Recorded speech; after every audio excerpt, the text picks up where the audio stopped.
بسم الله الرحمن الرحيم ولو أن أهل القرى آمنوا واتقوا لفتحنا عليهم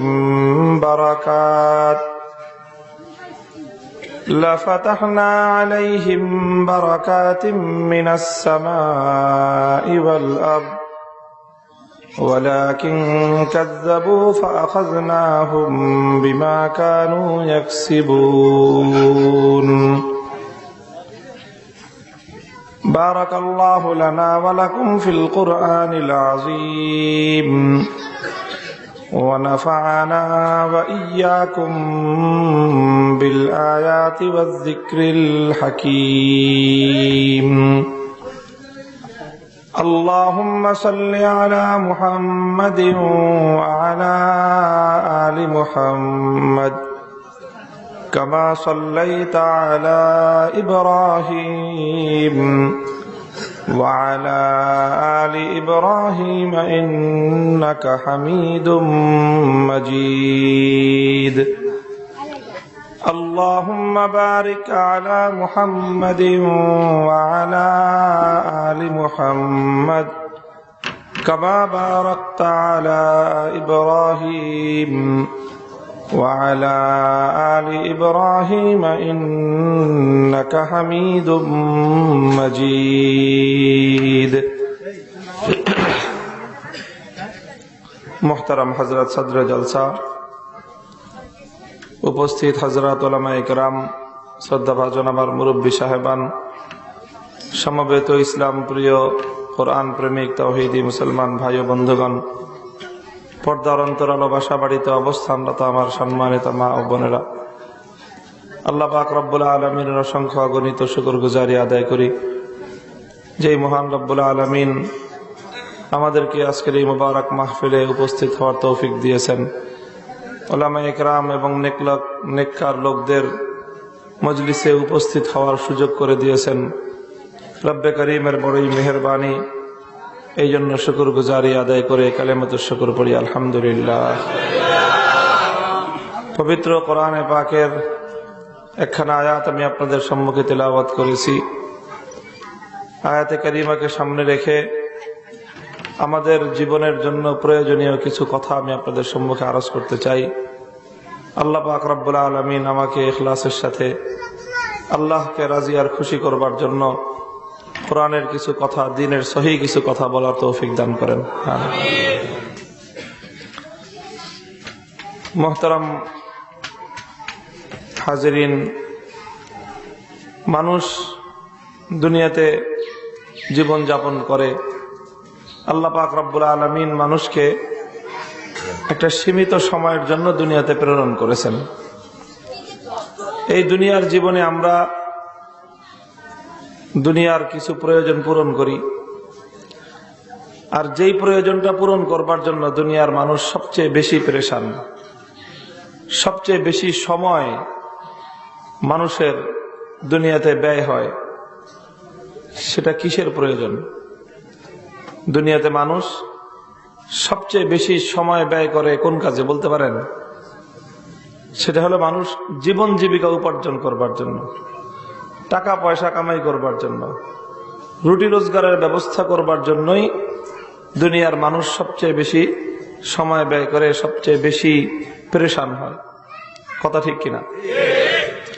আপনি লক্ষ্য করে দেখেন, একজন কৃষক সকালে ভোরবেলা ঘুম থেকে উঠে চলে গেছে ফসলের ক্ষেতে। একজন শ্রমিক সকালবেলা ঘুম থেকে উঠে কোন রকম নাস্তা খেয়ে চলে গেছে মিল কারখানায়, ফ্যাক্টরিতে। একজন চাকরিজীবী এই যে সকালবেলা নাস্তা খেয়ে অফিসে গেছে, আবার ফিরতে ফিরতে সন্ধ্যাবেলা। একজন ব্যবসায়ী সকালবেলা ঘুম থেকে উঠে কোন রকম নাস্তা খেয়ে না খেয়ে চলে গেছে তার ব্যবসার প্রতিষ্ঠানে, বিকাল যায়, সন্ধ্যা যায়, রাত দুপুর পর্যন্ত ব্যবসা প্রতিষ্ঠান। এভাবেই চলতেছে মানুষের জীবন। তাহলে এই যে মানুষ এত সময় ব্যয় করতেছে শুধুমাত্র মানুষের একটা প্রয়োজন পূরণ করবার জন্য, কিভাবে মানুষের রুটি রোজগারের ব্যবস্থা হয়। কথা ঠিক কিনা? মোহতারাম হাজিরিন, আমরা যে এই বিষয়টা নিয়ে এত পেরেশান, এত সময় ব্যয় করতেছি, এত চিন্তা গবেষণা মানুষ করতেছে দুনিয়াতে, এত থিওরি আর এত মতবাদ দুনিয়াতে আবিষ্কার হচ্ছে, এই সব সমস্যার সর্বশ্রেষ্ঠ এবং সবচেয়ে সহজ সমাধান দিয়েছে আল্লাহর কোরআন। লাউ আন্না আহলাল কুরা আমানু ওয়াত্তাকাউ লাফাতাহনা আলাইহিম বারাকাতিম মিনাস সামাই ওয়াল আরদ। আল্লাহর কোরআন বলেছে দুনিয়ার মানুষ, যে কোনো দেশের মানুষ, যে কোনো জনপদের মানুষ, যে কোনো এলাকার মানুষ, তারা যদি দুটি শর্ত পূরণ করে, কয় শর্ত? দুইটা শর্ত যদি তারা পূরণ করে, আল্লাহ বলতেছেন আমি তাদের জন্য আসমান এবং জমিন থেকে বরকতের দুয়ার খুলে দেব। বরকতের দুয়ার খুললে কি হবে? আল্লাহ পাক যেই বান্দার জন্য বরকতের দুয়ার খুলবেন, ইনশাআল্লাহ সুম্মা ইনশাআল্লাহ তার জিন্দেগিতে অভাব বলতে কোনো কিছুই থাকবে না। শর্ত কয়টা? লাউ আন্না আহলাল কুরা আমানু ওয়াত্তাকাউ। এক নম্বর শর্ত হলো সাচ্চা এবং পাক্কা ইমানদার হওয়া লাগবে, মজবুত ইমান। ইমান লাগবে প্রথম শর্ত। দ্বিতীয় নম্বর শর্ত হলো ওয়াত্তাকাউ, জীবনে তাকওয়া অবলম্বন করতে হবে, তাকওয়ার জিন্দেগি যাপন করতে হবে। ঈমান এবং তাকওয়া দুই শর্ত, সহজ শর্ত। এই দুই শর্ত যে ব্যক্তি পূরণ করবে, আল্লাহ ওয়াদা করেছেন, প্রতিশ্রুতি দিয়েছেন, অঙ্গীকার করেছেন, লাফাতাহনা আলাইহিম বারাকাত, আমি অবশ্যই অবশ্যই তাদের জন্য আসমান এবং জমিন থেকে বরকতের দুয়ারগুলো খুলে দেব। কে ওয়াদা করেছেন? কোথায় করেছেন? কোরআনে। মুহতারাম হাজিরিন, আমার আল্লাহ পাক রব্বুল আলামিন তার সর্বশ্রেষ্ঠ কালাম কিতাবুল্লাহর মধ্যে, কোরআনে পাকের মধ্যে যে ওয়াদা করলেন, সেই ওয়াদা বাস্তবায়ন হওয়ার ব্যাপারে সম্ভাবনা কতটুকু? আমাদের তো ইয়াকিন, আমাদের ঈমান, আমাদের বিশ্বাস হলেই আমাদের চোখে দেখা সবকিছু মিথ্যা হতে পারে। আসমান মাথার উপর, এটাও কোনোদিন ভুল প্রমাণিত হতে পারে। জমিন আমার পায়ের নিচে, এটাও কোনোদিন ভুল প্রমাণিত হতে পারে। কিন্তু আল্লাহর কোন কথা, আল্লাহর কোরআনের কোন কথা মিথ্যা হতে পারে না। মুহতারাম হাজিরিন, সেই কোরআনের মধ্যে আমার আল্লাহ পাক রব্বুল আলামিন ব্যর্থহীন ভাবে, আল্লাহ পাক রব্বুল আলামিন অত্যন্ত তাকিদের সাথে আল্লাহ বলেছেন, লাফাতাহনা, অবশ্যই অবশ্যই আমি আল্লাহ পাক রব্বুল আলামিন বরকতের দুয়ার খুলব। কিসের বদৌলতে? ঈমান আর তাকওয়া। শর্ত কি? ঈমান কাকে বলে? ঈমানের অনেক লম্বা চওড়া আলোচনা করা যায়। এক কথায় যদি ঈমানের পরিচয় দিতে হয়, তাহলে ঈমান বলা হয় বান্দার সামনে যখন আল্লাহর পক্ষ থেকে কোনো হুকুম আসবে। হুকুম কার? আসলো আমার আর আপনার সামনে, মানুষের সামনে, যে এটা হলো আল্লাহর হুকুম। বাস আল্লাহর হুকুম সামনে আসবার পর সেই হুকুম বুঝে আসুক বা না আসুক, সেই হুকুম মনে ধরুক বা না ধরুক, সেই হুকুম যুক্তিতে ধরুক বা না ধরুক, সেই হুকুম ভালো লাগুক বা না লাগুক, সর্ব অবস্থায় আল্লাহর হুকুমের সামনে নিঃশর্ত মাথা নত করবার নাম হলো ঈমান।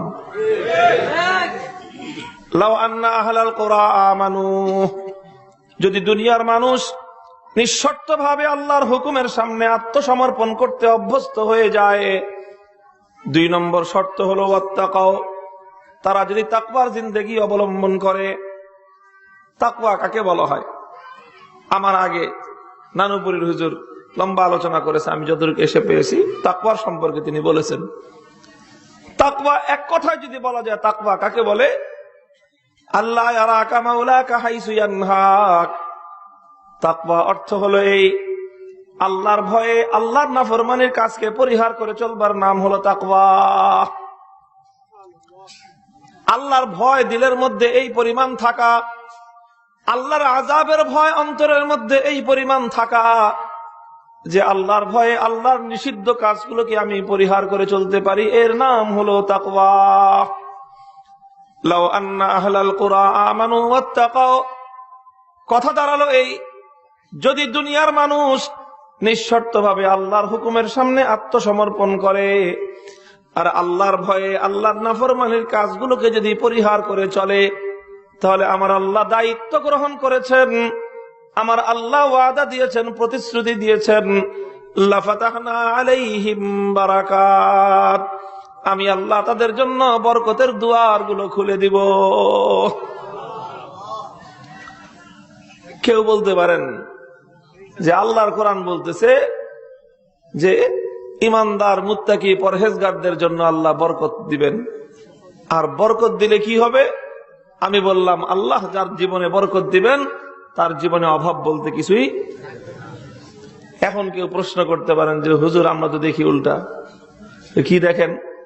হয় দেখি সমাজের মধ্যে যারা ভালো মানুষ, যারা মুত্তাকি পরহেজগার নেককার, হালাল হারাম বাছবিচার করে চলে, 2 নম্বরই করে না, সুদ খায় না, ঘুষ খায় না, দুর্নীতি করে না, আরেকজনের জমিনের হাইল ঠেলে না, ভুয়া কাগজপত্র তৈরি করে নিজের ভাই মারা যাওয়ার পর নিজের ইয়েতিম ভাইস্তাদের জায়গা জমি দখল করে না, 2 নম্বরই করে না, ব্যবসা বাণিজ্যের মধ্যে ভেজাল কারবারি করে না, প্রতারণা করে না, মিথ্যা কথা বলে না, ধোঁকাবাজি করে না, সবসময় খালি হালাল হারাম বাছবিচার করে খুব তাকওয়া পরহেজগারি নিয়ে চলে, সমাজে দেখা যায় অধিকাংশ ক্ষেত্রে তারাই গরিব। আর যারা হালাল হারাম বাছবিচার নাই, ন্যায় অন্যায়ের পার্থক্য নাই, সুদও খায়, ঘুষও খায়, দুর্নীতিও করে, চুরিও করে, গমও চুরি করে, রডও চুরি করে, রডের জায়গায় বাঁশ দিয়ে, কথা ঠিক কিনা? ফাইল ঠেকায় ঘুষ খায়, কলমের খোঁচায় কোটি টাকা মানুষের পকেট থেকে কামাই করে নেয়। ভাই মারা গেছে, ভাইস্তাদের দুর্বলতার সুযোগ নিয়ে ভুয়া 2 নম্বর কাগজপত্র তৈরি করে কোটি কোটি টাকা দামের জায়গাগুলি সব দখল করে নেয়। এভাবে যারা অন্যায় এবং দুর্নীতির পথে টাকা পয়সা উপার্জন করে, হারাম পথে যারা পয়সা কামায়, সমাজের মধ্যে দেখা যায় তারাই তো বিশাল বিশাল সম্পদের মালিক। আকাশ ছোঁয়া প্রাসাদ তারা তৈরি করে, কালো টাকার পাহাড় তারা তৈরি করে, তাদের সম্পদের পাহাড়ের নিচে সমাজের ভালো মানুষগুলো চিরে চ্যাপ্টা হওয়ার অবস্থা।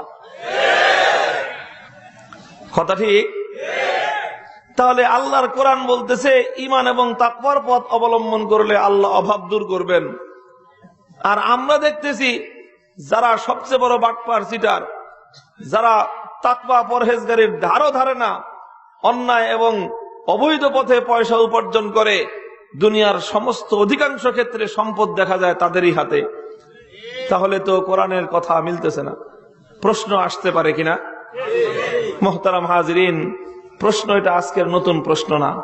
যেদিন থেকে আল্লাহর কোরআনের আয়াত নাজিল হয়েছে সেই দিন থেকে এই প্রশ্ন আছে, কিয়ামত পর্যন্ত প্রশ্ন থাকবে। তবে আসার কথা হলো এই, যেই দিন থেকে প্রশ্ন আছে, যতদিন প্রশ্ন থাকবে সেই দিন থেকে ততদিন পর্যন্ত এই প্রশ্নের দাঁত ভাঙ্গা জবাবও আছে। আলহামদুলিল্লাহ, আল্লাহ পাক উম্মতের উলামায়ে কেরামের উপর খায়র আর বরকত নাজিল করেন। আলহামদুলিল্লাহ, উম্মতের উলামায়ে কেরাম কোন যুগে চুপ থাকেন নাই।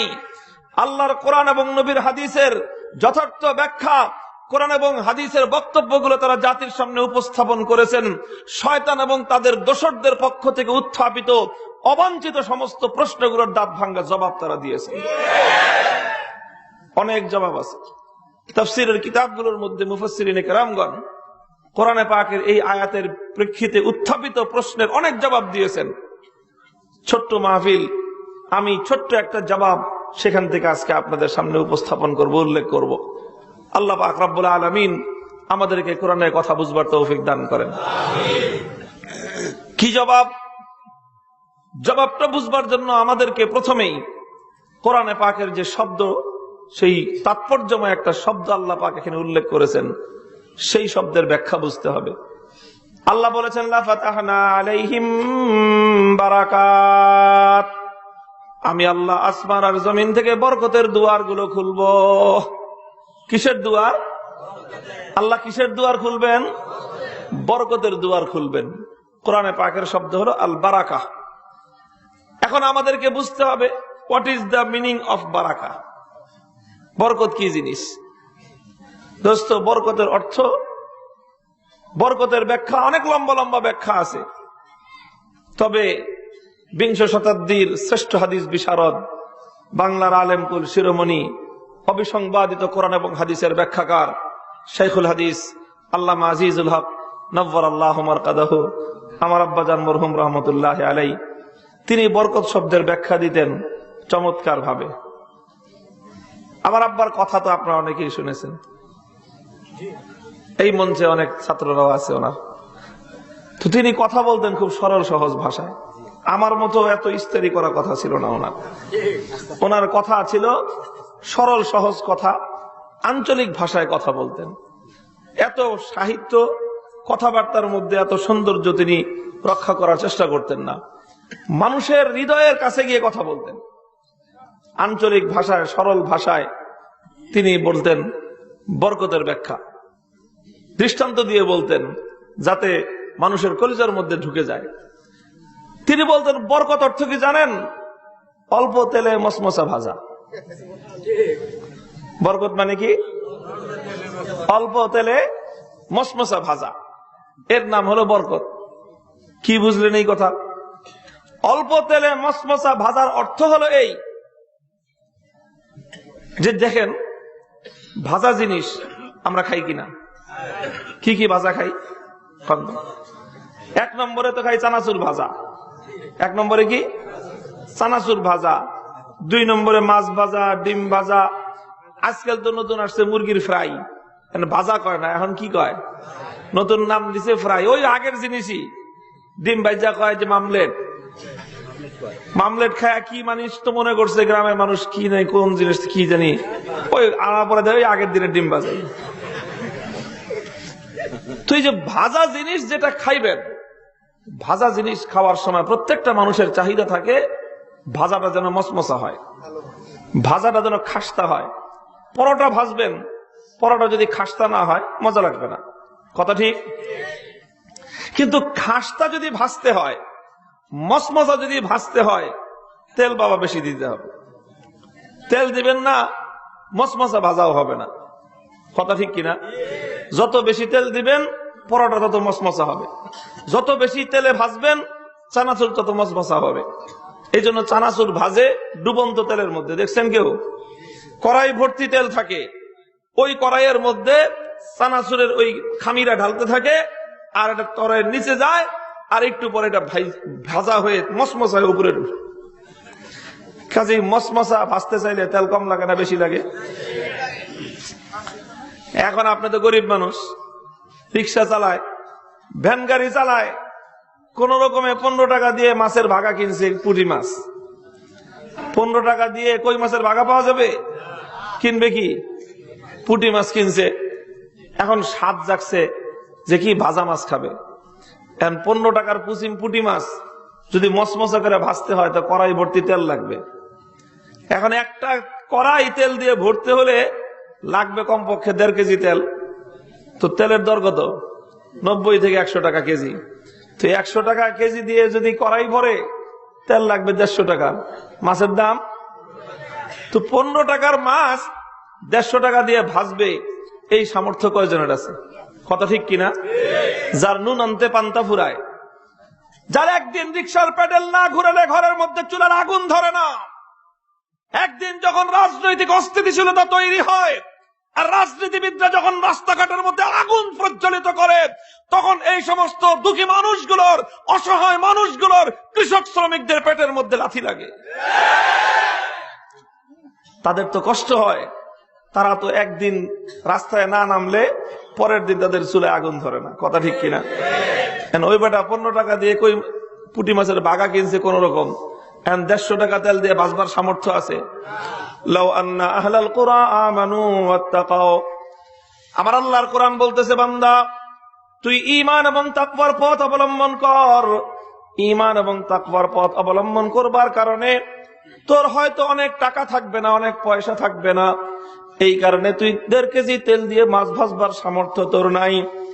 কিন্তু বান্দা আমি আল্লাহ দায়িত্ব গ্রহণ করলাম, আমি আল্লাহ তোর সঙ্গে ওয়াদা করলাম, আমি আল্লাহ তোর সাধারণ ওই পুঁটি মাছ 150 টাকা তেল দিয়ে এমন সুস্বাদু এবং মজাদার করে আমি আল্লাহ ভেজে দিব। হারামখোর 1.5 কেজি নয়, হারামখোর যদি 1.5 মণ তেল দিয়ে কই মাছ ভাজে, তোর 150 টাকা তেলের ওই পুঁটি মাছ ভাজার মতো এত সুস্বাদু কোনোদিনও হবে না। অল্প তেলে মসমসা ভাজা, এর অর্থ কি? তোমার জিন্দগির সমস্ত কাজ, তোমার জিন্দগির সমস্ত প্রয়োজনগুলো আমার আল্লাহ পাক রব্বুল আলামিন পূরণ করতে থাকবেন। আমার আল্লাহ পাক রব্বুল আলামিন তোমার জিন্দগির সমস্ত হাজাতগুলো পূরণ করতে থাকবেন। অতি সহজে আল্লাহ দুনিয়াতে কোথাও তোমাকে ঠকাবেন না। দুনিয়া অসুস্থতার জায়গা, দুনিয়ার রোগ বালাইয়ের জায়গা।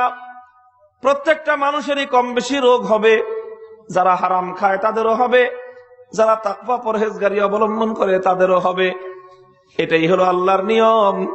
কিন্তু দোস্ত, একই রোগ একই অসুখ দুইজনের, হারামখোর হাসপাতালে যাবে, আমার আল্লাহ পাক রব্বুল আলামিন ওই রোগের চিকিৎসার জন্য ওর পকেট থেকে 3.5 লাখ টাকার বিল কেটে রাখবেন। আর ইমানদার মুত্তাকি পরহেজগার, তোমারও দুরারোগ্য ব্যাধি হবে, আল্লাহ পাক রব্বুল আলামিন 15 টাকার ফুট হোমিওপ্যাথিক ঔষধ দিয়ে তোমার সুস্থতার ব্যবস্থা করবেন। আমার আল্লাহ পারেন কি পারেন না? মুহতারাম হাজিরিন, এভাবেই আল্লাহ পাক রব্বুল আলামিন তোমার জিন্দগির সমস্ত চাহিদাগুলো পূরণ করবেন। তোমার কোনো চাহিদা অপূর্ণ থাকবে না, তোমার কোনো হাজাত থেকে থাকবে না, তোমার কোনো প্রয়োজন অপূর্ণ থাকবে না। আল্লাহ পাক রব্বুল আলামিন ঈমান এবং তাকওয়ার বরকতে তোমার জিন্দগির সমস্ত চাহিদাগুলো আল্লাহ পূরণ করতে থাকবেন। মাঝখানে একটা কঠিন কথা বলি, একটু বুঝবেন, সকলেই বুঝবেন। যারা শিক্ষিত ভাইরা আছেন তারা একটু তাড়াতাড়ি বুঝবেন, আর বাকিরাও বুঝবেন। আমি সহজ করে বলি। দেখেন, দুনিয়াতে এই যে মানুষ পড়ালেখা করে, স্কুল কলেজ ভার্সিটি যত উন্নত মানের শিক্ষা ব্যবস্থা আছে, স্কুলের ক্লাস 6 পর থেকেই পাঠ্যপুস্তকগুলোর মধ্যে অর্থনীতি আছে। প্রত্যেক বছর অর্থনীতি, পৌরনীতি আর অনেক বিষয়গুলি পড়ানো হয়। এর মধ্যে অর্থনীতি একটা সাবজেক্ট আছে। এটাই যে শুরু হলো, ম্যাট্রিক পরীক্ষায় আছে, ইন্টারমিডিয়েটে আছে। এরপরে যারা ডিগ্রি বা অনার্স পড়ে, মাস্টার্স পড়ে, তারপরে মাস্টার্সের পরে আরো হায়ার এডুকেশন, উচ্চ শিক্ষা যারা গ্রহণ করে, তাদের জ্ঞান বিজ্ঞানের একটা বড় লেখাপড়া হলো অর্থনীতি নিয়ে পড়ালেখা করা। এটা খুব গুরুত্বপূর্ণ একটা সাবজেক্ট দুনিয়াতে। সারা দুনিয়ার মধ্যে যারা বিশ্বটা পরিচালনা করে বর্তমানে, তাদের মধ্যে সবচেয়ে পাওয়ারফুল শ্রেণী হলো অর্থনীতিবিদরা, সারা দুনিয়া ব্যাপী। এই যে অর্থনীতির যে জ্ঞান, এই বিজ্ঞানটা দুনিয়াতে মানুষ পড়াশোনা করে, এই বিজ্ঞানটা দুনিয়াতে মানুষ চর্চা করে, এটা নিয়ে মানুষ গবেষণা করে, আলোচনা করে। এত গুরুত্বপূর্ণ একটা সাবজেক্ট, এত গুরুত্বপূর্ণ একটা জ্ঞান বা বিজ্ঞান, সমাজ বিজ্ঞানের এটা একটা পার্ট। এই বিজ্ঞানটা আবিষ্কার হয়েছে একটা সমস্যার সমাধানের জন্য। কয়টা? To solve a single problem. একটা ছোট্ট সমস্যার সমাধানের জন্য এই অর্থনীতি, ইকোনমিক্স এই সাবজেক্ট। কি সমস্যাটা আপনারা বুঝবেন, আমি বলি, ভেঙ্গে বলি। সমস্যাটাকে তারা বলে স্কারসিটি। স্কারসিটি মানে হলো দেয়ার আর রিসোর্সেস লিমিটেড। পৃথিবীতে সম্পদ সীমিত। সম্পদ, আরে পৃথিবীতে সম্পদ কি? But wants are unlimited. দুনিয়ার মানুষের চাহিদা অসীম। কথা ঠিক না বেঠিক? দুনিয়াতে সম্পদ হলো সীমিত, মানুষের চাহিদা অসীম। এটা দুনিয়ার অর্থনীতিবিদ, দুনিয়ার শিক্ষিতরাই শুধু বলতেছে না, বরং কথাটা বাস্তবে সত্য কথা। আল্লাহর রাসূল বলতেছেন যে দুনিয়াতে মানুষের চাহিদা হলো কি? অসীম। আল্লাহর নবীর হাদিসের মধ্যে দেখা যায়, নবীজি একদিন সাহাবায়ে কেরামকে বুঝালেন যে মানুষ আর মানুষের চাহিদা, এই দুইটার সম্পর্ক কিরকম। নবীজি প্রথমে একটা দাগ আঁকলেন, গোলাকার বৃত্ত, বুঝতেছেন কথা? এরকম গোল একটা দাগ লিখলেন, আর এই গোল দাগের মধ্যখান থেকে লম্বা একটা দাগ 2 হাত লম্বা আঁকলেন। এরপরে নবীজি বললেন সাহাবীদেরকে, দেখো এই যে গোলাকার বৃত্তটা আমি আঁকলাম, এটা হলো মানুষের হায়াত। এটা কি? মানুষের জীবন। এই গোল দাগ, এটা হলো মানুষের জীবন। জীবনের বাইরে যাওয়ার উপায় আছে কারো? হায়াত যতদিন আছে এর চেয়ে 2 সেকেন্ড 1 সেকেন্ড বেশি বাঁচবার উপায় কারো আছে? ক্ষমতা আছে? কাজে মানুষের পক্ষে তার এই জীবনের বৃত্ত ভেঙ্গে বাইরে যাওয়ার কোনো উপায় নাই। কিন্তু মানুষের চাহিদা কতটুকু? এই বৃত্তের ভিতর থেকে শুরু হয়ে বৃত্তের বাইরে 2 হাত। অর্থাৎ জীবন যদি থাকে তার 100 বছর, চাহিদা হলো তার ১,৫০০ বছর। অর্থাৎ ওরে যদি আল্লাহ পাক ১,৫০০ বছর হায়াত দিতেন, তাহলে ওর যা মনের যা চাহিদা এটা খেয়ে শেষ করতে পারতো না। কথা ঠিক না বেঠিক? আল্লাহ নবী বিশ্ব নবী রাহমাতুল আলামিন সাল্লাল্লাহু আলাইহি ওয়াসাল্লাম আর এক হাদিসের মধ্যে ইরশাদ করেছেন, ইয়াশিবু ইবনু আদম ওয়া ইয়াশুব্বু ফীহি খাসলাতান। ইয়াশিবু ইবনু আদম ওয়া ইয়াশুব্বু ফীহি খাসলাতান। দুনিয়ার মানুষের বয়স বাড়তে থাকে, মানুষ আস্তে আস্তে বুড়ো হতে থাকে, কিন্তু ওই মানুষের মধ্যে দুইটা চরিত্র আস্তে আস্তে আরো যুবক হতে থাকে। একটা চরিত্রের নাম হলো আল হিরস, লোভ আর লালসা, আর একটা চরিত্রের নাম হলো আল আমাল, আশা আর স্বপ্ন। মানুষ যত বুড়ো হতে থাকে, স্বপ্ন তার তত বাড়তে থাকে, মানুষের বয়স যত বাড়তে থাকে, সম্পদের লোভ আর লালসা ততই বাড়তে থাকে। এটা আমার কথা নয়, দুনিয়ার কোন সাধারণ মানুষের কথা নয়, মহানবী মুহাম্মদুর রাসূলুল্লাহ সাল্লাল্লাহু আলাইহি ওয়াসাল্লামের কথা। আল্লাহ নবী আর এক হাদিসের মধ্যে ইরশাদ করেন, লাউ কানা লি বানি আদম ওয়াদিয়ানি মিন যাহাবিন লাতালাবাল আখার। দুনিয়ার মানুষের চরিত্র হলো এই, আল্লাহ পাক রব্বুল আলামিন দুনিয়ার কোন মানুষকে যদি দুইটা মাঠ ভর্তি স্বর্ণ দান করেন, লাতালাবাল আখার, তাহলে মানুষের স্বভাব হলো এই, সে চাইবে যে ৩ নম্বর যার একটা মাঠ খালি পড়ে আছে, ওই মাঠটাও যদি আমার আল্লাহ সোনা দিয়ে ভরে দিতেন কতই না ভালো হতো। কথা ঠিক?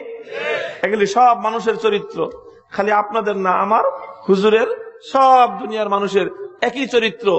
আল্লাহ নবী বলেছেন। কথা ঠিক না বেঠিক? এটাই হলো মানুষের নেচার। ও হযরাতিল আনফুসুস শুহা, আল্লাহ পাক রব্বুল আলামিন মানুষের মধ্যে তার অজান্তেই তার ভিতরে সম্পদের প্রতি লালসা সৃষ্টি করে দিয়েছেন। এই লালসা পূরণ করবার মতো দুনিয়াতে কোনো জিনিস নাই, বরং দুনিয়াতে যে যত বেশি সম্পদের মালিক তার চাহিদা তত বেশি। বলবেন হুজুর কেমনে? আমি কি মিলান? একজন মানুষ, অসহায় মানুষ, তার বাড়িঘর কিচ্ছু নাই, রিক্সা চালায়, প্রতিদিন আনে, ডেলি খায়। এই রিক্সাওয়ালা সকালবেলা বের হয়, ওরে জিজ্ঞাসা করেন, ভাই তোর চাহিদা কত? বলবে যদি সারাদিন রিক্সা চালায় ৩ থেকে ৪০০ টাকা হয়, তাহলে আমি একদম খুশি, মানি খুশির ওই পারে। তো রিক্সাওয়ালার চাহিদা কয় টাকা? ৪০০ টাকা। একজন দোকানদারি করে, তার চেয়ে ভালো দোকান আছে, নিজের দোকান, ব্যবসা বাণিজ্য আছে, টাকা পয়সা ভালোই আছে, তারে জিজ্ঞাসা করেন, ডেলি তোমার কত টাকা লাভ হইলে চলে? কমপক্ষে ২-৩ হাজার। কথা ঠিক? তো যার কিছু নাই, ওর ৩০০ টাকা হইলে চলে। যার দোকান আছে, ব্যবসা আছে, বাড়ি আছে, ওর ৪০০ টাকা হইলে চলে না, ১,০০০ হইলেও চলে না, ২,০০০ হইলেও চলে না, কমপক্ষে চেষ্টা করে ৩-৪ হাজার টাকা ডেলি কামাই করা যায়। যে তার চেয়ে আর একটু ভালো, শিল্পপতি, বড় কারখানা আছে, মিল আছে, ফ্যাক্টরি আছে, ওরে জিজ্ঞাসা করেন ডেলি আপনার কত টাকা কামাই হলে চলে? সে বলবে কমপক্ষে ১০,০০০ না হলে কেমনে চলবে। কথা ঠিক? আরেকটু বড় ইন্ডাস্ট্রিয়ালিস্ট, শিল্পপতির কাছে যান, দেশের মধ্যে সেরা শিল্পপতি, তারে যা জিজ্ঞাসা করেন ডেলি আপনার কত টাকা কামাই হলে চলে? সে বলবে কমপক্ষে ১ থেকে ১.৫ লাখ টাকা কামাই না হলে আমার জীবন চলা সম্ভবই না। আরো বড় লোকের কাছে যান, তাম পৃথিবীর মধ্যে সবচেয়ে ধনী যে, তাকে জিজ্ঞাসা করেন প্রতিদিন আপনার কত টাকা ইনকাম হলে চলে? সে বলবে কমপক্ষে আমার ১ কোটি টাকা ইনকাম না হলে আমার দিন চলবে না। তাহলে কি বোঝা গেল? দুনিয়াতে যার যত বেশি আছে তার প্রয়োজন আরো তত বেশি। তাহলে আল্লাহর নবীর কথা সত্য না মিথ্যা? মুহতারাম হাজিরিন, আল্লাহর কোরআন এটাই বলেছে, মানুষের স্বভাব আর চরিত্র হলো শুধুমাত্র খাই খাই আর চাই চাই, খাই খাই আর চাই চাই, এটাই হলো মানুষের স্বভাব।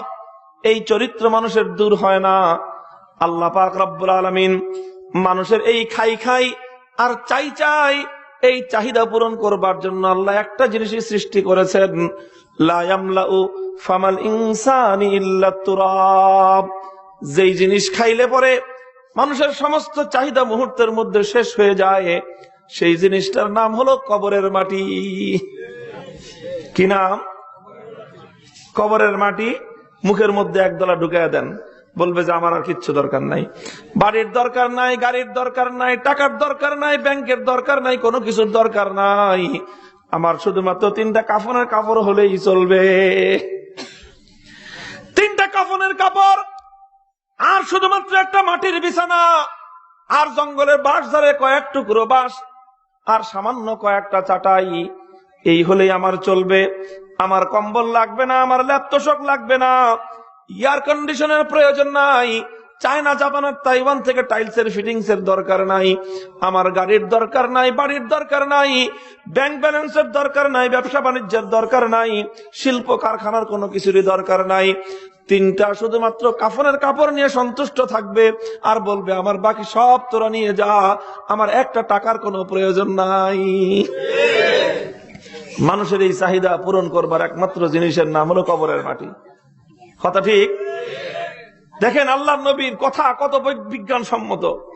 দুনিয়ার বিজ্ঞান আজকে তোমরা বলতেছো বাট ওয়ান্স আর আনলিমিটেড, আজকে তোমরা বলতেছো মানুষের চাহিদা হলো অসীম। তোর আর তোর বাপদাদার 14 গোষ্ঠীর সব বৈজ্ঞানিকদের জন্মের 1400 বছর আগে আমার পয়গম্বর বিশ্বনবী, মানবতার নবী মুহাম্মদ আরবি সাল্লাল্লাহু আলাইহি ওয়াসাল্লাম চিরন্তন এই সত্য দুনিয়াতে প্রতিষ্ঠিত করে রেখে গেছেন। আল্লাহর নবী বলেছেন মানুষের চাহিদা হলো অসীম। এই যে দুনিয়াতে সীমিত সম্পদ আর অসীম চাহিদা, দুনিয়াতে অর্থনীতির কাজ কি? অর্থনীতির এই জ্ঞান আর বিজ্ঞানের কাজ হলো সীমিত সম্পদ দিয়ে বেশি চাহিদা পূরণ করা। সীমিত সম্পদ দিয়ে বেশির চেয়ে বেশি চাহিদা কিভাবে পূরণ করা যায়, এটার জন্যই হলো দুনিয়াতে এত পড়ালেখা, এটার জন্যই অর্থমন্ত্রী আবুল মাল আব্দুল মুহিত, এটার জন্যই দুনিয়াতে অর্থ মন্ত্রণালয়, এটার জন্যই দুনিয়াতে এত কিছু। মুহতারাম হাজিরিন, যে সম্পদ যেহেতু সীমিত, এই সীমিত সম্পদ দিয়ে সিস্টেম করে নানা রকম কৌশল করে কিভাবে জিন্দেগির বেশি চাহিদা পূরণ। এই জন্য বলা হয় অর্থনীতি, টাকা পয়সা, সহায় সম্পদ, এই সব কিছুর মূল লক্ষ্য হলো, উদ্দেশ্য হলো ম্যাক্সিমাম স্যাটিসফ্যাকশন। কি উদ্দেশ্য? ম্যাক্সিমাম স্যাটিসফ্যাকশন অর্থ কি? অর্থাৎ বেশির চেয়ে বেশি চাহিদা পূরণ হওয়া। বেশির চেয়ে বেশি চাহিদা তো বুঝেন আপনারা? তো বেশির চেয়ে বেশি চাহিদা পূরণ হওয়া, এটাই হলো দুনিয়াতে সহায় সম্পদ, টাকা পয়সার উদ্দেশ্য। এবার আসেন, আমি চ্যালেঞ্জ করে বলতে পারবো, দুনিয়াতে আজ পর্যন্ত মানুষের এই চাহিদা পূরণ করবার জন্য অনেক অর্থনৈতিক মতবাদ তৈরি হয়েছে। দুনিয়াতে ক্যাপিটালিজম এসেছে, পুঁজিবাদের অর্থনীতি মতবাদ এসেছে, দুনিয়াতে সোশ্যালিজম এসেছে, সমাজবাদ কমিউনিজমের মতবাদ এসেছে। দুনিয়ার মানুষকে তারা বলেছে আমরা এমন এক থিওরি এনেছি, এমন এক মতবাদ এনেছি, যেই মতবাদ দিয়ে দুনিয়ার মানুষের বেশির চেয়ে বেশি চাহিদা পূরণ হবে। ও দুনিয়ার অর্থনীতিবিদরা, আসো আমাদের কাছে, কার্ল মার্কস, মাও সেতুং, লেনিনদের অর্থনৈতিক মতবাদ দিয়ে আমাদের কাছে আসো। চ্যালেঞ্জ করে বলতে পারবো আজ পর্যন্ত আল্লাহর কোরআনের থিওরি ঈমান এবং তাকওয়ার চেয়ে বেশি চাহিদা পূরণ করবার মতো কোন মতবাদ দুনিয়াতে আবিষ্কার হয় নাই। আল্লাহর কোরআন যেই মতবাদ দিয়েছে, লাউ আন্না আহলাল কুরা আমানু ওয়াত্তাকাও, লাউ আন্না আহলাল কুরা আমানু ওয়াত্তাকাও, আমার আল্লাহ বলেছেন আমি ঈমান এবং তাকওয়ার মাধ্যমে দুনিয়ার মানুষকে ম্যাক্সিমাম স্যাটিসফ্যাকশন দান করব। ঈমান এবং তাকওয়ার মাধ্যমে আমি আল্লাহ পাক রব্বুল আলামিন জগতের মানুষের সর্বোচ্চ চাহিদা আমি আল্লাহ পূরণ করে দিব। মানুষের সর্বোচ্চ চাহিদা পূরণ হবে ঈমান আর তাকওয়ার মাধ্যমে। সর্বোচ্চ চাহিদা পূরণ হবে কিসের মাধ্যমে? ও দোস্ত, ব্যবসা বাণিজ্যের মাধ্যমে সর্বোচ্চ চাহিদা পূরণ হওয়া সম্ভব নয়, মিল কারখানার মাধ্যমে সর্বোচ্চ চাহিদা পূরণ হওয়া সম্ভব নয়, ফল ফসল উৎপাদন করার মাধ্যমে সর্বোচ্চ চাহিদা পূরণ হওয়া সম্ভব নয়, দুনিয়ার পুঁজিবাদ সমাজবাদের মাধ্যমে সর্বোচ্চ চাহিদা পূরণ হওয়া সম্ভব নয়। আমরা চ্যালেঞ্জ করে বলতে পারি আলহামদুলিল্লাহ সুম্মা আলহামদুলিল্লাহ, এই দুনিয়ার কোন মানুষ যদি চায় এই জিন্দেগিতে তার সর্বোচ্চ চাহিদা যেন পূরণ হয়, সব চাহিদা তো পূরণ হবে না, তবে সর্বোচ্চ চাহিদা পূরণ যদি কেউ চায়, তাহলে তার জন্য একমাত্র পথ হলো ঈমান এবং তাকওয়া।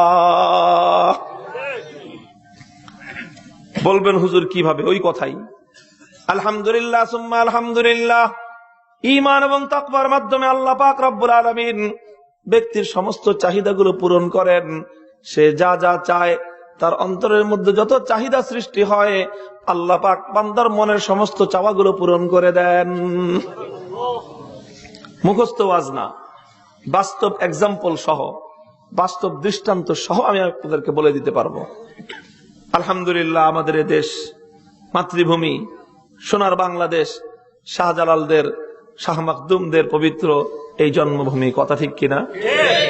এই মাটিতে 55,000 বর্গ মাইল, এই 55,000 বর্গ মাইলে আলহামদুলিল্লাহ কোরআনের শিক্ষা দেওয়ার মতো আপনার মোর দেন 15,000, 15,000-এর বেশি কোরআনী শিক্ষা প্রতিষ্ঠান এই জমিনের মধ্যে কায়েম আছে। আলহামদুলিল্লাহ বলেন। আল্লাহুম্মা জিদ ফাজিদ, আল্লাহ তুমি আরো বাড়ায় দাও। হাফিজ জি হুজুর রহমতুল্লাহ আলাইহির টার্গেট ছিল এই বাংলাদেশে 68,000 গ্রাম, 68,000 এদেশে কোরআনের মক্তব কায়েম হবে, 68,000 মাদ্রাসা হবে ইনশাআল্লাহ।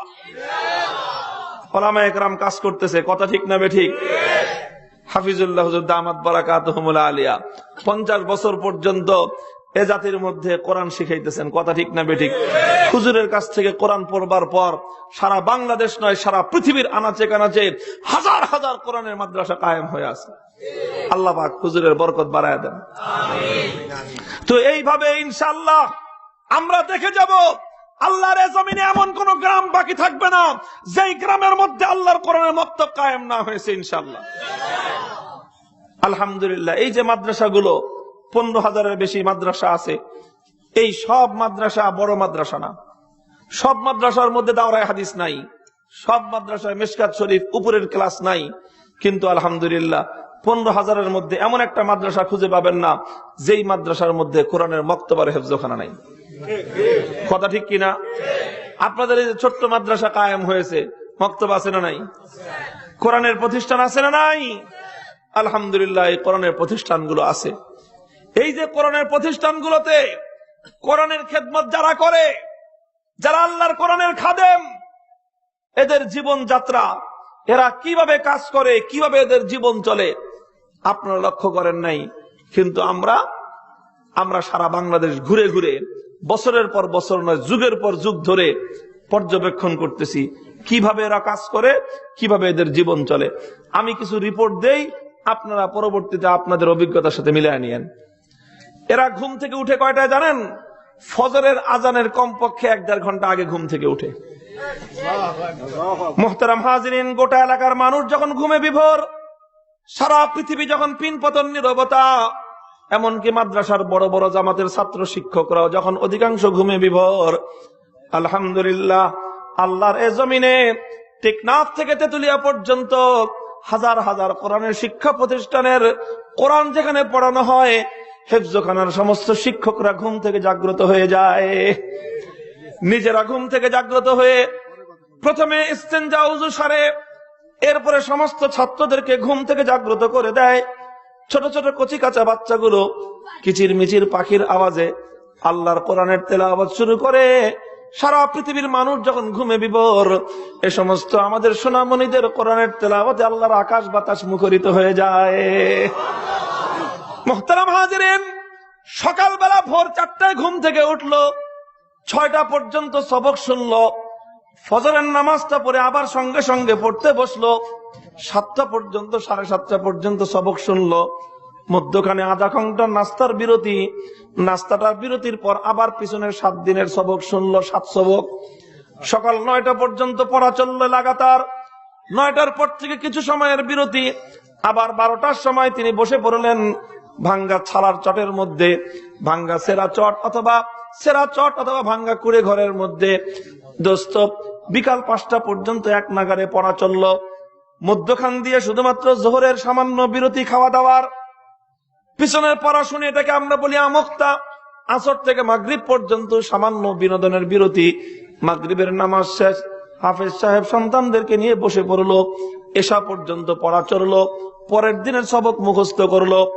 এশার নামাজ পড়ে সকলকে খাওয়ায় দাওয়ায় সবগুলো সন্তানকে মায়ের আদর আর বাবার স্নেহ একসঙ্গে দিয়ে সবগুলো সন্তান যখন ঘুম পড়ে যায়, যখন তারা ঘুম শুরু করলো, তখন আল্লাহর কোরআনের এই খাদেম নিজে গিয়ে নিজের বিছানায় ঘুমাইতে বসলো।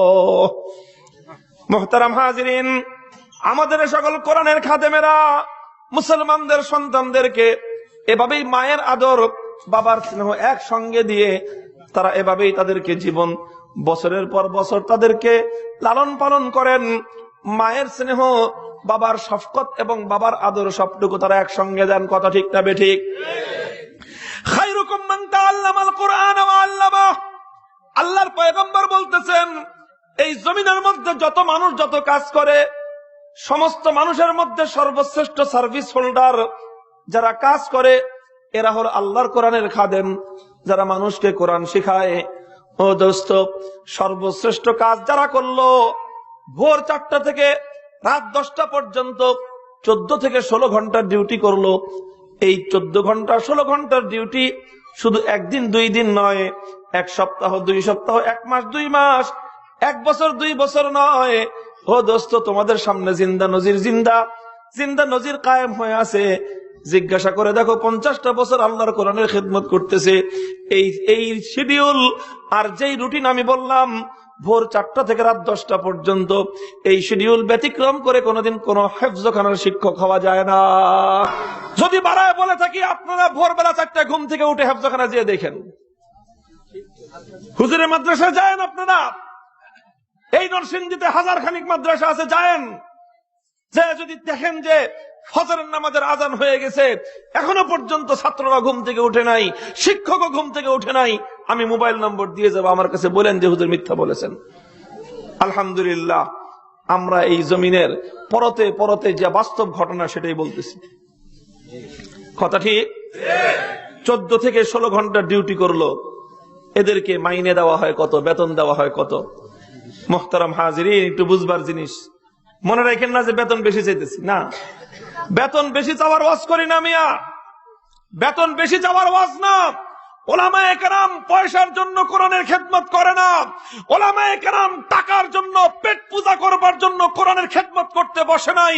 ওলামায়ে কেরাম জানে টাকা পয়সা রুটি রোজগার করবার দুনিয়াতে অনেক রাস্তা আছে। আল্লাহর জমিনে আল্লাহর কোরআনের নূর প্রজ্বলিত রাখবার জন্যই তারা এই দারিদ্র্যের পথ বেছে নিয়েছে। মুহতারাম হাজিরিন, আজকে তো সামান্য বেতন দেওয়া হয়, 4 থেকে 5 হাজার টাকার বেতন। কথা ঠিক? হয়তো কোন কোন মাদ্রাসা ব্যতিক্রম হতে পারে, কোন আল্লাহর বান্দার দিলের মধ্যে যদি আল্লাহ রহম দেয়, সে হয়তো 10,000 15,000 টাকা বেতন দিতে পারে, কিন্তু রেয়ার, খুবই কম। সারা বাংলাদেশের প্রত্যন্ত অঞ্চল, গরিব অঞ্চল, মেহনতি মানুষদের অঞ্চল, চরের মধ্যে, গভীর অঞ্চলের মধ্যে, প্রত্যন্ত অঞ্চলের মধ্যে যে মাদ্রাসাগুলো, শতকরা 90% মাদ্রাসায় এখনো পর্যন্ত কোরআনের শিক্ষকদের বেতন 4 থেকে 5 হাজার টাকা। দোস্ত, যেই সমাজের মধ্যে সকাল 9টা থেকে বিকাল 5টা পর্যন্ত 8 ঘন্টার ডিউটি করলে যদি সরকারি চাকরি হয়, তাহলে বছরের এই মাথায় একবার নতুন পে স্কেল, ওই মাথায় গিয়ে আরেকবার নতুন পে স্কেল, আর এক পে স্কেলে 15,000 টাকা বেতন 1 লাফ দিয়ে বাড়ে, 60,000 টাকার বেতন গিয়ে দাঁড়ায় 75,000 টাকা।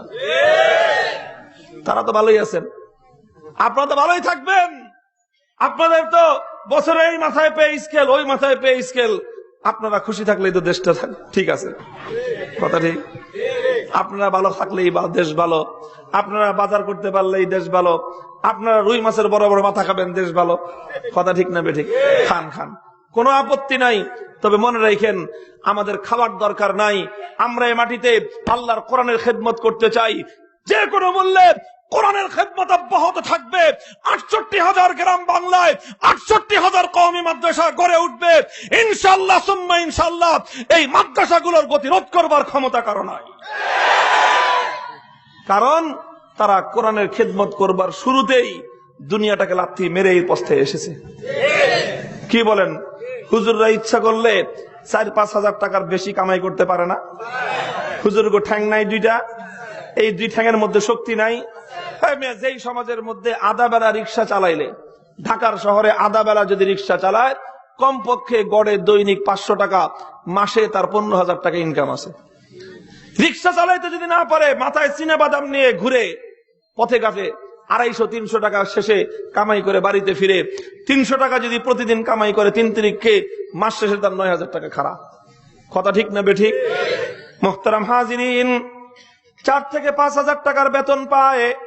ও দোস্ত, এরপরে অধিকাংশ মাদ্রাসায় দেখা যায় বছরে থাকে 6 মাস বাকি, বেতন হলো 4,000, 6 মাস। তাই চার্টার্ড অ্যাকাউন্টেন্ট আছেন কেউ এখানে? হিসাব বিজ্ঞানী আসেন? লেটেস্ট একটা নতুন মডেলের একটা ক্যালকুলেটর আমি কিনে দিব, খালি হিসাব মিলিয়ে দিয়ে যাবেন যে 2016 সালে 4000 টাকার বেতন পায়, 6 মাস বাকি, সংসার চালায় কেমনে, হিসাব দিয়ে যাবেন আপনি আমার কাছে। মিলাইতে পারবেন কেউ? আমি পারবো না, কারণ আমার হিসাব বিজ্ঞানের পড়াশোনা করা আছে সর্বোচ্চ পর্যায়ে পর্যন্ত।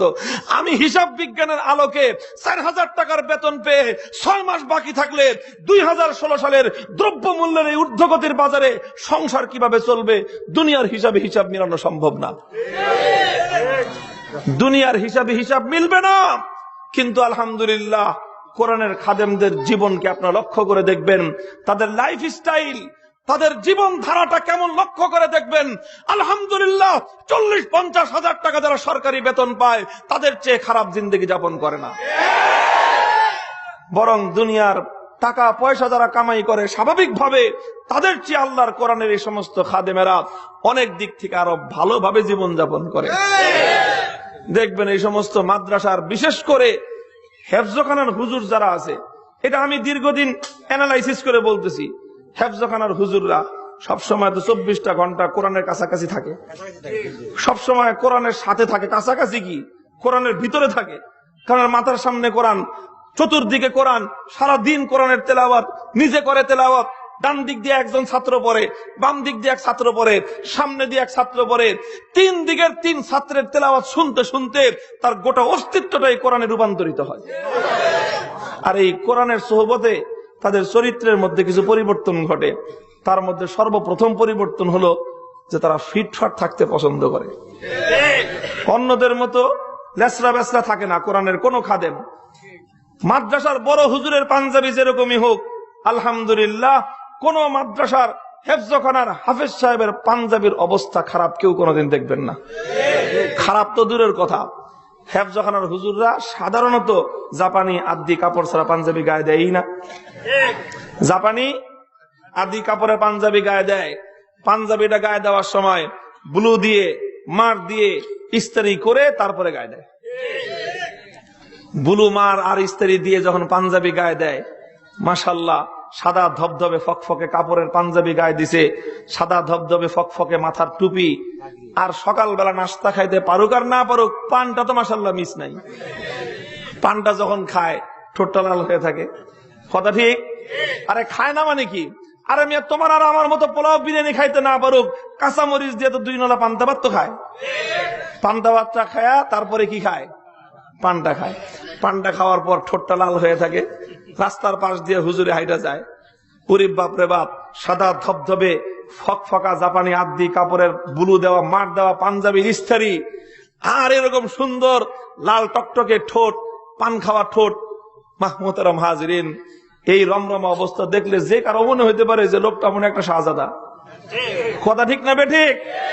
শাহজাদার মতোই হুজুরের অবস্থা দেখে মানুষের মধ্যে তো কিছু মানুষ থাকেই, হুজুরদের ভালো অবস্থা দেখলে শরীরের মধ্যে অ্যালার্জির চুলকানি শুরু হয়, আছে না নাই?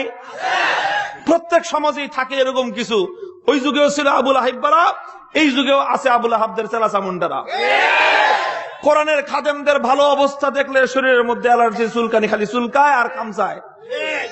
পরে হুজুরের পিছনে লাগে যে হুজুর রে বেতন দেই না 6 মাস হলো, এই হুজুরে তো মসমসানি আর রমরমা পায়, ব্যবস্থা পায় কই?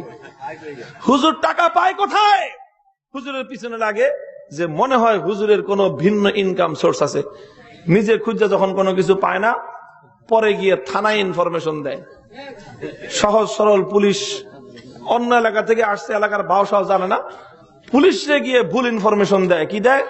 যে মনে হয় সন্দেহ ভাজন। কি সন্দেহ ভাজন? মনে হয় হুজুরের জঙ্গিবাদী কানেকশন আছে।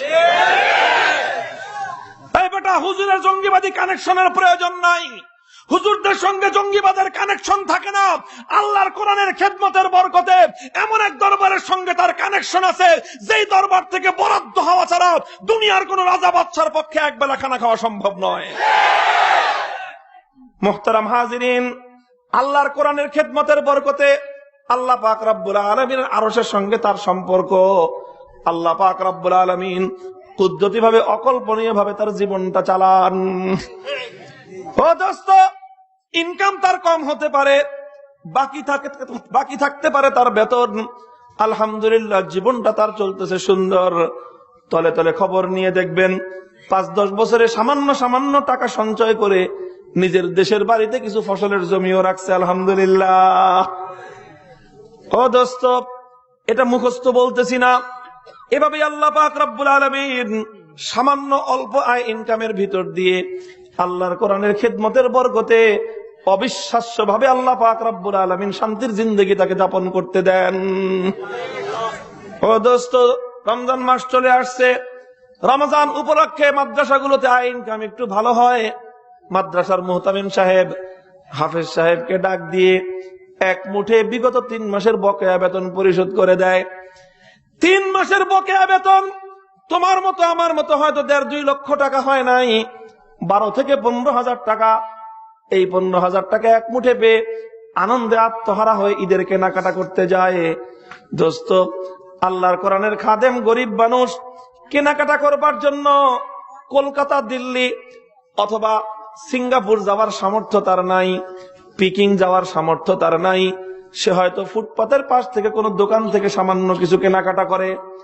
নিজের বাবা বেঁচে আছে, মা বেঁচে আছে, বাবার জন্য 1,500 টাকা দিয়ে একটা পাঞ্জাবি কিনলো, মায়ের জন্য 2,000 টাকা দামের একটা শাড়ি কিনলো, প্রিয়তমা জীবন সঙ্গিনী স্ত্রীর জন্য একটা শাড়ি কিনলো 2,000 টাকা দামের, সন্তানদের জন্য, ছেলে মেয়েদের জন্য অল্প মূল্যের কিছু কেনাকাটা করে হাফেজ সাহেব ঈদের আগের দিন চাঁদ রাতে নিজের বাড়ি চলে গেল।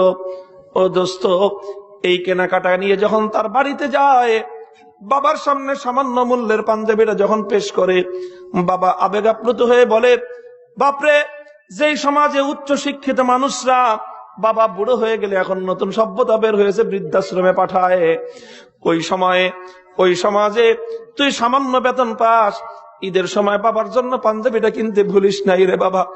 আল্লাহ পাক রব্বুল আলামিন তোকে 1000 বছরের হায়াত দান করুন। মা তাকে আবেগ ভরা কণ্ঠে মায়ের সামনে যখন 2,000 টাকার শাড়িটা দেয়, মা আনন্দে আত্মহারা হয়ে মায়ের চোখ দিয়ে দরদর করে আনন্দের অশ্রু পড়ে, তার সন্তানকে বুকের মধ্যে জড়িয়ে ধরে বলে, বাবারে, আল্লাহ পাক তোকে দুনিয়া এবং আখিরাতে সুখে শান্তিতে রাখুক।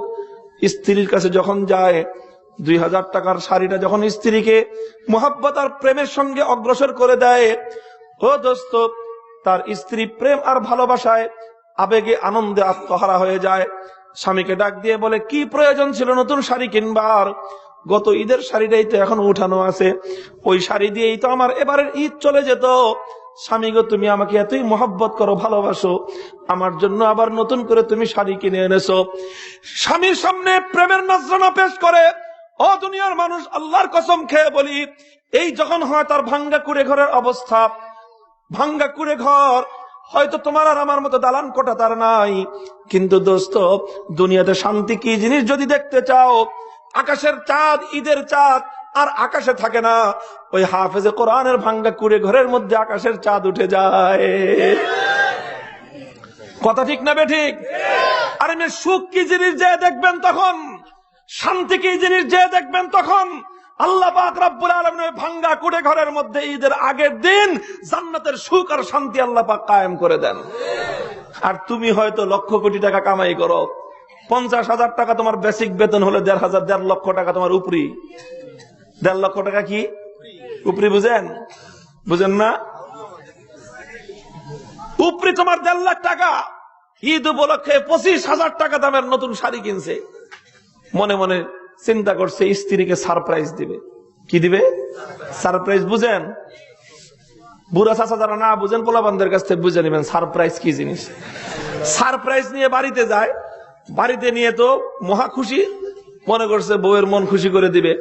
25,000 টাকার শাড়ি যখন বিবি সাহেবের সামনে রাখছে, শাড়ির চেহারা দেখে বিবি সাহেবের চেহারা হয়ে গেছে পেশার মতো, রাগে ক্ষোভে খালি কাঁপতে থাকে, আর বলে যে পাশের বাড়ির, পাশের ফ্ল্যাটের ভাবি সাহেব, তার সাহেব তোমার চেয়ে ছোট চাকরি করে, গতকালকে তার জন্য শাড়ি আনছে 40,000 টাকা দিয়া, আর তুমি আমার জন্য শাড়ি আনলা মাত্র 25,000 টাকার। 14 বছর ধরে তোমার সংসার করলাম, সুখ কি জিনিস কোনোদিন চোখে দেখলাম না। গেছে নাকি সারপ্রাইজ? সারপ্রাইজ গেছে। ঈদ ঈদ ঈদ বলতে ঈদ আর কিছু আছে? ঈদের সমস্ত সুখ আর শান্তি জান্নাত দিয়ে পালালো, কারণ 25,000 টাকার শাড়ি পাওয়ার পরেও বিবি সাহেবের মন খুশি না। এই হলো বিবি সাহেবের অবস্থা। আর বাপ তো নাই, বাপের সঙ্গে তো বহু আগে গন্ডগোল। বাপ আছে কই? বৃদ্ধাশ্রম। মায়ের সঙ্গে সম্পর্ক ভালো না, ভাইয়ের সঙ্গে তার দাও কুমড়ার সম্পর্ক, ছায়াও মারাইতে পারে না। কথা ঠিক না বেঠিক? সন্তানদের অবস্থা কি? ছেলে পরে একটা কলেজে ডিমান্ড করছে, বাপজান হোন্ডা কিনে দাও। কেন? বাড়ির থেকে তোর কলেজ হলো পায়ে হাঁটা পথে 5 মিনিট লাগে, তুই হোন্ডা দিয়ে কি করবি? কয় ফ্রেন্ডস, বন্ধু সবার হোন্ডা আছে, আমার খালি হোন্ডা নাই। হোন্ডা কি লাগে? হোন্ডা থাকলে খুব সহজেই গার্লফ্রেন্ড পাওয়া যায়। সবার গার্লফ্রেন্ড আছে, আমার হোন্ডাও নাই, আমার আজ পর্যন্ত আমার কপালে গার্লফ্রেন্ড জুটে নাই। কাজে আমার প্রেস্টিজ সব হ্যাম্পার, মানিজ্জত শেষ। তুমি চাহিবা মাত্র কালকের মধ্যে আমাকে হোন্ডা কিনে দিতে হবে। এখন বাবা কয় যে বাবা এই মাসে আমার কিছু অন্য দেন দরবার আছে, কিছুদিন যাক, পরে এক সময় সুযোগ করে হোন্ডা কিনে দিব। সন্তান সিদ্ধান্ত নেয়, বাপ হয়ে জন্ম দিয়ে কলেজ পর্যন্ত পাঠাইতে পারছো, চাহিবা মাত্র হোন্ডা দিতে পারো নাই। এমন বাপের কোনো দরকার নাই, আগুন দিয়ে পুড়িয়ে জন্মদাতা বাপকে খুন করে ফেলে। এটা কি কল্পনার কাহিনী না বাস্তব ঘটনা? আমার আর আপনার এই বাংলাদেশে, আমাদের এই বাংলাদেশের এই ঘটনা জাতীয় পত্রিকায় এসেছে। সন্তান তার জন্মদাতা বাবার কাছে হোন্ডা চেয়েছে, বাপ বলেছে কিছুদিন দেরি হবে। সন্তান রাগে আর ক্ষোভে হোন্ডা কিনে দিতে পারো নাই চাহিবা মাত্র, তোমার মতো বাপের কোনো দরকার নাই, আগুন দিয়ে পুড়িয়ে খুন করে ফেলেছে বাপকে। মুহতারাম হাজিরিন, বলতেছি কথাগুলো বুঝবার চেষ্টা করেন। আমরা দুনিয়াতে দূর থেকে অনেক মানুষকে দেখে মনে করি না জানি কত সুখে আছে, না জানি কত শান্তিতে আছে। আকাশ ছোঁয়া তার প্রাসাদ, সুন্দর তার বাড়ি আর গাড়ি, টাকা পয়সার কোনো অভাব নাই, যা ইচ্ছা তাই করতে পারে। আমরা মনে করি দূর থেকে না জানি কত সুখে আর শান্তিতে আছে। তাদের বাড়িঘর, আলিশান রাজপ্রাসাদ, আমরা মনে করি রাজপ্রাসাদের মধ্যে মনে হয় জান্নাতের সুখ। মুহতারাম হাজিরিন, আমি অস্বীকার করব না, হতে পারে আলিশান প্রাসাদ, হতে পারে রাজপ্রাসাদ, কিন্তু মনে রাখবেন যারা হারাম পথে উপার্জন করে, যারা খোদাদ্রোহিতার পথে অন্যায়ভাবে টাকা পয়সা কামাই করে, হারাম পথের উপার্জন দিয়ে আলিশান রাজপ্রাসাদ তৈরি করতে পারো, সাদ্দাদের মতো জান্নাতের মতো বালাখানা তৈরি করতে পারবা, কিন্তু সেই বালাখানার মধ্যে সুখ কি জিনিস চোখে দেখবা না। জাহান্নামের আগুনে পুড়ে সেই বালাখানার মধ্যে তোমার অন্দরমহল ছারখার হবে। বাস্তব ঘটনা বলে আমার আলোচনা শেষ করতেছি, শেষ দিকেই চলে আসছে। দোস্ত, নিজের চোখে দেখা বাস্তব ঘটনা আপনাদের কাছে বলি, কারণ আপনারা তো সমাজে এত নিবিড় ভাবে মানুষের কাছে যাওয়ার সুযোগ পান না। দূর থেকে আমরা খালি চোখে যা দেখি মনে করি ব্যাপারটা মনে হয় এরকমই। আসলে খালি চোখে আমরা যা যা দেখি সব সঠিক না। আমি নিজে দেখেছি, একজন মানুষ ঢাকার শহরে জায়গা কিনলো, 1 কোটি টাকার উপরে 1-1 শতাংশ জায়গা কিনলো, বেশ বড় 5-6 শতাংশ জায়গা, 4-5 কোটি টাকা দিয়ে দামি জায়গা কিনলো। মাশাআল্লাহ, জায়গা কেনার পর সেখানে বাড়ি বানালো, 8 তলা বাড়ি, বিল্ডিং বিশাল। দেখতে দেখতে রাতের পর রাত, অল্প কিছুদিনের মধ্যে 8 তলা বিল্ডিং হয়ে গেল। 8 তলা বিল্ডিং এর মধ্যে সুন্দর তার ডিজাইন, ভিতরে তার চমৎকার সমস্ত ফিটিংস, নিজে সুন্দর করে বাড়ি বানাইছে। নিজে থাকার জন্য 2 তলা 3 তলা, 2 তলা আর 3 তলা মিলাই একটা ফ্ল্যাট বানাইছে। এটারে বলে ডুপ্লেক্স। কি কয়? এটা হলো বড় লোকদের নতুন ফ্যাশন, যে তারা শুধু 1 তলায় থাকে না, সাদা তারা কয় তলা মিলাই থাকে? 2 তলা, মাঝখান দিয়ে একটা সিঁড়ি বানায়, লাফায় উঠে আর লাফায় নামে। এর নাম হলো কি? ডুপ্লেক্স। ডুপ্লেক্স বানাইছে 2 তলা আর 3 তলা মিলায়। এই ডুপ্লেক্সের মধ্যখানে সিঁড়ি, এই সিঁড়ির মধ্যে কত রকম কারুকাজ।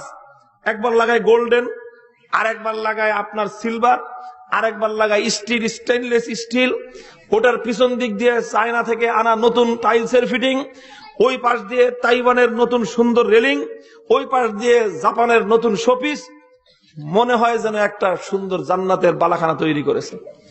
দেখলাম, ছায়া দেখলাম, মনে করলাম যে না জানি কত সুখে আছে। মাশাআল্লাহ, গাড়ি কিনছে একখান, নতুন গাড়ি, 0 কিলোমিটারের 30 লাখ টাকা দামের। সেই যুগে কত দামি গাড়ি, কালো তার গ্লাস। মনে হয় যে কি সুন্দর সুখের ভিতরে আছে গাড়ির মধ্যে। বিবি সাহেবা আছে একজন, মাশাআল্লাহ, রূপবতী, আপনার সুন্দরী, অনেক সব দিক থেকে আল্লাহ তারে দিছে। আমরা মনে করলাম এই লোকটা মনে হয় দুনিয়াতে সবচেয়ে সুখী। পরে দেখি দেখি দিনের পর দিন দেখতেছি, মাসের পর মাস বাড়িতে ঢুকে বাড়িতে যায়, সব সময় মনটা মলিন, মুখের মধ্যে হাসি নাই। অনেকদিন দেখার পরে একদিন জিজ্ঞাসা করলাম, আমি হাসেন না কেন? আপনি হাসেন না কেন? এত টাকা পয়সা বাড়ি গাড়ির অভাব নাই কিছু, আপনার তো সারাদিন খিলখিলে খালি হাসার দরকার, কিন্তু আপনার মুখে হাসি নাই, ঘটনা কি? প্রথমত কিছু কয় না। পরে খবর পাইলাম কি জানেন? পরে খবর যা পাইলাম তার সার কথা হলো, ভাই হাসবো কিভাবে? আমার জীবনে তো হাসির কোনো উপলক্ষ নেই। কেন? সমস্যা কি আপনার? এত টাকা পয়সা, এত সুন্দর বাড়ি, এত সুন্দর গাড়ি, এত সুন্দর নারী, সবই তো আছে আপনার, আপনি হাসবেন না তো দুনিয়াতে হাসবেটাকে? হয় যে বাইরে দিয়ে যা কিছু দেখা যায়, ভিতরে তার সব ঠিক না।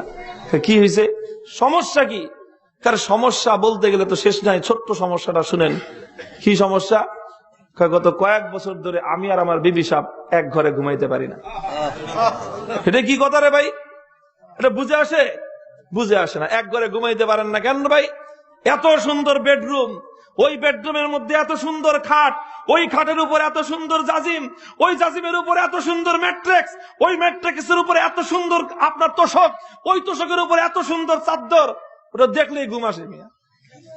আর আপনি ওই বিছানার উপর ভাবি সাহেব নিয়ে ঘুমাইবেন, আপনার তো 24 ঘন্টার মধ্যে 38 ঘন্টা ঘুম হওয়ার কথা। হয় না রে ভাই? গত কয়েক বছর ধরে আমার বিবি সাহেবের সাথে আমি এক ঘরে এক বেডরুমে ঘুমাইতে পারি না। প্রথমে তো বুঝতেছি না ঘটনা কি, ঘুমাইতে পারেন না, সমস্যা কি আপনার?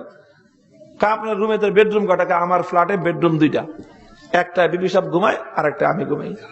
কেন? আল্লাহু আকবার। দেখেন একটু বাড়ায় বলতেছি না, বাস যা ঘটনা আসলো তা হলো এই, তিনি এবং তার বিবি সাহেব দুইজনের একজনের উপর আরেকজনের বিন্দু মাত্র বিশ্বাস নেই। কি বিশ্বাস নাই তাও বোঝা যায় না। বিশ্বাস নাই হলো এই, তার সন্দেহ তার স্ত্রীর উপর। যদি এই মহিলার সঙ্গে আমি এক ঘরে ঘুমাই, ঘুমে যদি আমি অচেতন হয়ে যাই, তাহলে আমার ঘুমের মধ্যে এই মহিলা আমার বালিশ চাপ্পা ধরে আমাকে শ্বাসরোধ করে খুন করবে। এই হলো তার নিজের বউ সম্পর্কে তার বিশ্বাস। এই জন্য কোনোদিন নিজের বউয়ের সঙ্গে, নিজের স্ত্রীর সঙ্গে সে এক ঘরে শান্তিতে ঘুমাইতে পারে না। কোনো কারণে যদি কোনোদিন ওখানে একটু গা আলায়া দেয়, খালি চোখটা লাগতে পারে, স্বপ্নে দেখাই বলে ঠাইসা ধরলো, চিল্লায় উঠে, দৌড়ায় গিয়ে নিজের পাশের ঘরে আলাদা বেডরুম আছে, ঘুমানোর রুম, ওই রুমের মধ্যে দরজা, একটা শক্ত দরজা বানাইছে, 3টা সিটকেরি বাইরে দিয়ে ভিতর দিয়ে লাগায় তারপরে নাক ডেকে ঘুম দেয়। অর্থাৎ সে ঘুমের আগে এটা নিশ্চিত হয় যে এই ঘরের মধ্যে আমার বউয়ের ঢুকার কোনো রাস্তা নাই, তখন তার ঘুম হয়। বিবির সাথে একসাথে থাকলে তার ঘুম হয় না। মুহতারাম হাজিরিন, নিজের চোখের দেখা ঘটনা বলতেছি। দূর থেকে দেখলে মনে হয় জান্নাতের মধ্যে বসবাস করতেছে, দূর থেকে দেখলে মনে হয় আকাশ ছোঁয়া রাজপ্রাসাদ তৈরি করেছে, সমস্ত সুখগুলো যেন তার পায়ের সামনে লুটোপুটি খায়। মুহতারাম হাজিরিন, মনে রাখবেন, এই সমাজের মধ্যে যারা হারাম পথে পয়সা উপার্জন করে, অন্যায় ভাবে যারা টাকা পয়সা কামাই করে, যারা দুর্নীতি করে টাকার পাহাড় তৈরি করে, জনগণের সম্পদ চুরি করে, যারা বিশাল সম্পদের মালিকানা অর্জন করে, যারা অন্যায় ভাবে অবৈধভাবে অবৈধ কাগজপত্র তৈরি করে, দুর্বল মানুষ, গরিব মানুষ, ইয়তীমদের সম্পদ জায়গা জমি যারা দখল করে, আলিশান রাজপ্রাসাদ তৈরি করতে পারে, কিন্তু সেই প্রাসাদের মধ্যে জিন্দেগির তরে শান্তি খুঁজে পায় না। আল্লাহ পাক রব্বুল আলামিন তার চাহিদা পূরণ করেন না, তার উপর তার স্ত্রী সন্তুষ্ট না, তার উপর তার ছেলে সন্তুষ্ট নয়, তার উপর তার মেয়েও রাজি আর খুশি নয়, তার উপর তার বাপেও খুশি নয়, তার উপর তার মাও খুশি নয়। প্রত্যেকের অন্তরের মধ্যে শুধু জ্বালা আর জ্বালা। আল্লাহ পাক রব্বুল আলামিন কোটি টাকার মধ্যে তাকে জাহান্নামের আগুন দিয়ে জ্বালিয়ে পুড়িয়ে ছারখার করেন। লাউ আন্না আহলাল কুরা আমানু ওয়াত্তাকাউ লাফাতাহনা আলাইহিম বারাকাত। ও দুনিয়ার মানুষ, সাধারণ মানুষ, মেহনতি মানুষ, খেটে খাওয়া মানুষ, আমি তোমাদেরকে বড় আফসোসের সঙ্গে, বড় বিনয়ের সঙ্গে আমি তোমাদের হাতে পায়ে ধরে বলবো, ও আমার দেশের মানুষ, সাধারণ ভাইয়েরা আমার, আল্লাহ পাক রব্বুল আলামিন যাদেরকে ঈমান এবং তাকওয়ার পথে হালাল রিজিক সন্ধান করে জীবন যাপন করবার তৌফিক দান করেছেন, প্রতিদিন কমপক্ষে 100 বার করে আলহামদুলিল্লাহ বলবেন। আল্লাহ পাক আপনাকে দুনিয়ার শ্রেষ্ঠ নিয়ামত দান করেছেন। আপনি হয়তো হালাল পথে উপার্জন করে অনেক সম্পদ জমা করতে পারেন নাই, অনেক সুন্দর বাড়ি ঘর হয়তো আপনি তৈরি করতে পারেন নাই, আলিশান প্রাসাদ আপনি তৈরি করতে পারেন নাই, আপনি হয়তো সুন্দর গাড়ি কিনতে পারেন নাই, সুন্দর বাড়ি হয়তো আপনি তৈরি করতে পারেন নাই। ও দোস্ত, বরকতের অর্থ হলো এটাই, তোমার অনেক বাড়িঘর থাকবে এটা নয়, তোমার অনেক জমিদারি থাকবে এটাও নয়, তোমার অনেক টাকা পয়সা থাকবে এটাও নয়, তোমার অনেক সোনা দানা থাকবে এটাও নয়, বরং বরকতের অর্থ হলো এই, ঈমান এবং তাকওয়ার বদৌলতে আল্লাহ পাক রব্বুল আলামিন তোমার আলিশান প্রাসাদ না হোক, একটা ভাঙ্গা কুড়ে ঘর থাকবে। ওই ভাঙ্গা কুড়ে ঘরের মধ্যে তুমি 6 বেলা না হোক 2 বেলা তুমি পান্তা ভাত হলেও খেতে পারবা। ওই সামান্য খাওয়ার মধ্যে আর ওই ভাঙ্গা কুড়ে ঘরের মধ্যে আল্লাহ পাক তোমার বাপ মা, তোমার স্ত্রী পুত্র পরিজন নিয়ে এমন সুখের সন্তান আল্লাহ পাক, সুখের সংসার আল্লাহ পাক দান করবেন, যেই সুখের সংসারের মধ্যে সকাল সন্ধ্যা জান্নাত থেকে রহমতের বৃষ্টি বর্ষণ হবে। এটা হলো সম্ভব একমাত্র ঈমান এবং তাকওয়ার মাধ্যমে। কাজে এ কথা আমরা দ্ব্যর্থহীন ভাষায় বলতে চাই, ম্যাক্সিমাম স্যাটিসফ্যাকশন বলতে যা বোঝানো হয়, সর্বোচ্চ চাহিদা পূরণ বলতে দুনিয়াতে অর্থনীতির মতবাদগুলো দুনিয়ার মানুষকে যা শিখিয়েছে, এই ম্যাক্সিমাম স্যাটিসফ্যাকশন, সর্বোচ্চ চাহিদা পূরণ দুনিয়ার কোন মতবাদের মাধ্যমে সম্ভব নয়, দুনিয়ার পুঁজিবাদের মাধ্যমে সম্ভব নয়, দুনিয়ার সমাজবাদের মাধ্যমে সম্ভব নয়, দুনিয়ার মানুষ রচিত কোন মতবাদের মাধ্যমে সম্ভব নয়। সর্বোচ্চ চাহিদা পূরণ যদি কেউ করতে চাও, আসো আল কোরআনের পথে, আসো ইসলামের পথে, একমাত্র ঈমান এবং তাকওয়ার মাধ্যমেই সেটা পূরণ হওয়া সম্ভব। কাজে আসো আজ নতুন শপথ গ্রহণ করি, এমন একটা সমাজ গড়ব, এমন একটা দেশ আমরা গড়ব, যেই সমাজ এবং যেই দেশের মধ্যে হারামখোর বলতে কেউ থাকবে না। এমন একটা সমাজ আমরা গড়ব, যেই সমাজের মধ্যে সুদখোর ঘুষখোরদের কবর রচিত হবে। এমন সমাজ আমরা তৈরি করব, যেই সমাজের মধ্যে অন্যায় এবং জুলুম করে একজনের জমি আরেকজন দখল করতে পারবে না।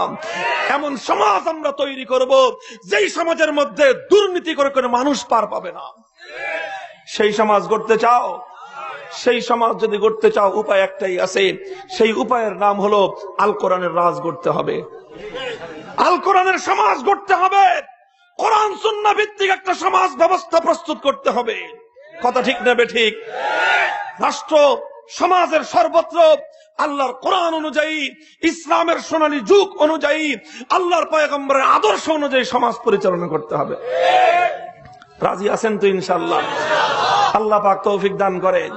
সেই সমাজ গড়তে হলে কোরআনী শিক্ষার কোনো বিকল্প নাই, কোরআনী শিক্ষার কোনো বিকল্প নাই। মুসলমানরা সন্তানদেরকে কোরআন শেখাও।